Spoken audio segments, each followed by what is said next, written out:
Gaussian elimination மெத்தடில் example 1.27 பார்க்கலாம். புக்கில் எடுத்துக்கோங்க. எக்ஸாம்பிள் 1.27 ப்ராப்ளம் ரீட் பண்ணுவோம்.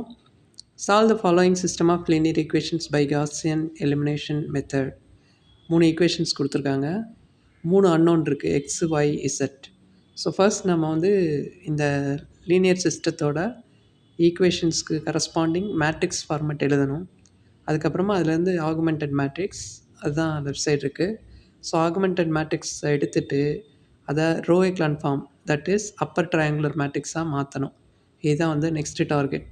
அதுக்கு என்ன செய்வோன்னா, டயக்னல் எலிமெண்ட்ஸ் ஒன்னொன்னே ஃபிக்ஸ் பண்ணி அந்த எலிமெண்ட்ஸ்க்கு கீழே இருக்கிறதெல்லாம் 0 ஆக்க ட்ரை பண்ணுவோம்.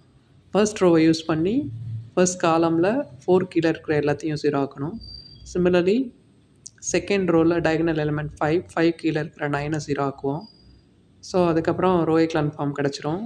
ஃபைனல் ஃபார்மெட்டு இதுக்கு ரெஸ்பெக்டிவ் ப்ராசஸ் எல்லாமே வந்து எக்ஸ்பேண்டட் வெர்ஷனில் இருக்குது புக்கில். இப்போது ரோ எக்லான் ஃபார்ம் கிடச்சதுக்கப்புறமா இதுக்கு கரஸ்பாண்டிங் ஈக்குவேஷன்ஸ் ஃபார்மெட்டில் எழுதினோம்னா 3 ஈக்குவேஷன் நமக்கு கிடைக்கிது. ஸோ 3 ஈக்குவேஷன்ஸில் தேர்ட் ஈக்குவேஷன் அதை எடுத்தோம்னா டைரெக்டாக இசட் வேல்யூ கிடச்சிரும். தேர்ட் ஈக்குவேஷன் யூஸ் பண்ணி இசட் வேல்யூ ஃபர்ஸ்ட்டு கண்டுபிடிக்கணும். அந்த இசட் வேல்யூவை செகண்ட் ஈக்குவேஷனில் சப்ஸ்டியூட் பண்ணோம்னா ஒய்யோட வேல்யூ கிடைக்கும். இந்த இசட் அண்ட் ஒய் ரெண்டு வேல்யூவையும் ஃபர்ஸ்ட் ஈக்குவேஷனில் சப்ஸ்டியூட் பண்ணோம்னா எக்ஸோட வேல்யூ கிடைக்கும். இப்படி ப்ரொசீஜருக்கு பேர் தான் வந்து back substitution method. So Gaussian elimination method use பண்ணி நாம் சால்வ் பண்ணி ஆன்சர் கொடுத்துட்டோம். X, Y, Z values are respectively 4, -1 and 2.